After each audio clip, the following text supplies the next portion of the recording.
You pay a lot of money for your insurance every month. You want to make sure you are getting the best coverage for it. That is why we've got Christopher Cook from Alliance Insurance Services here to answer all of your questions about insurance. You can keep texting them to this number right there, 336-379-5775. One question that we're getting repeatedly, and we always get this one after every storm, so we might as well answer it now too. If your neighbor's tree falls on your house, who pays for that? Your homeowner's insurance company would pay for the damage to your home. That just seems wrong to so many people out there. Why is that? Well, it's an act of nature. Just like if it was a hailstorm, we can't look at the weatherman and say, hey, you owe me for the damage to my roof. I don't know. I need to find Tim Buckley around here somewhere. I thought you might like that. Okay, another question is, preparing before the storm, someone asked if I'm worried about my neighbor's tree and I send them a registered letter saying they need to take it down, is that legal and binding? It is legal and binding. It presents to the fact that the neighbor has become liable for the tree. But it has to be a dead tree for that to hold up in court. I mean, a living tree, probably should let the attorneys answer that to a degree. But yes, if your neighbor's tree is dead and it presents a danger and you've asked them to take it down, then they could become liable for the damage caused to your property, whether that's a vehicle or your driveway or your house. Typically, I just ask folks to try to be neighborly and get along. Maybe go help them cut it down. That's a great suggestion. What about renter's insurance? What does that actually cover? Yeah, so renter's insurance protects your personal property. We like to say everything from toothbrushes to televisions inside your apartment or the home you're renting or whatever it may be, from damages due to mainly fire is the claim that we see the most often, but fire, theft, vandalism, should your items be damaged in a storm or heaven forbid a fire, we still have to replace all those items, all the furnishings, all the electronics, all the clothing, all the household goods. So a renter's insurance policy is less than $200 a year, less than $10 a month, many times in our area. In order to replace all that stuff, what kind of proof do you need? We prefer, it's not a requirement, but we prefer pictures. And with cell phone technology today, I think that's something that our customers can very easily do.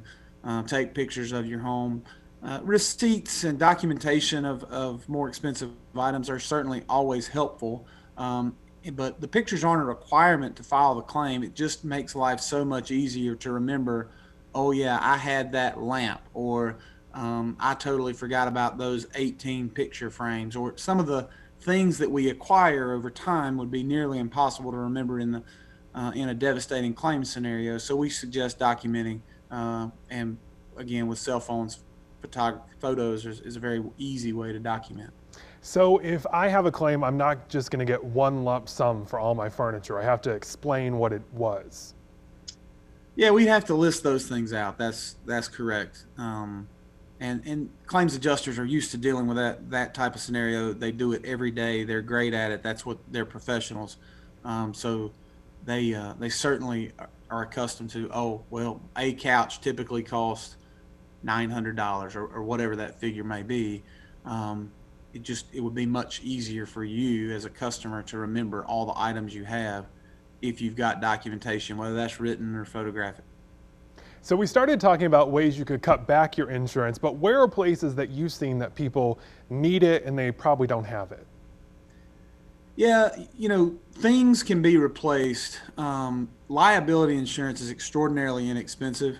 And sometimes in an effort to decrease costs, people will decrease their amount of liability coverage. And that's something that we suggest people not do. For instance, on a homeowner's policy, to go from $100,000 of liability protection to $500,000, which is a significant difference, it's $20 a year to increase your liability limit. And if someone's injured because of a mistake you made, or someone's property is damaged because of something you're liable for, that $20 savings is not going to seem worth it to have given up $400,000 worth of coverage. What is a real life example of that you've seen? Most of the time it's around children and injuries from, whether they're playing at the house and heaven forbid a visiting child is behind a car and you back over a child, or kids playing on a trampoline, folks falling, entering your home. We're talking about weather earlier. In an icy situation, you have a visitor and they were to fall off of your steps and get hurt. If you were to be held liable for that because the railing failed or something of that nature, those are concerns that we certainly have. A lot of your viewership may be on volunteer boards and serve in their communities in some capacity. And if you make a mistake as a volunteer board member, potentially your liability policy could help you in that area as well. Well, thank you so much for your time, Sarah. We know you have a lot more questions. We're going to get you back on at a future date. You can also see some more videos on the 2 Wants to Know section of WFMY News 2.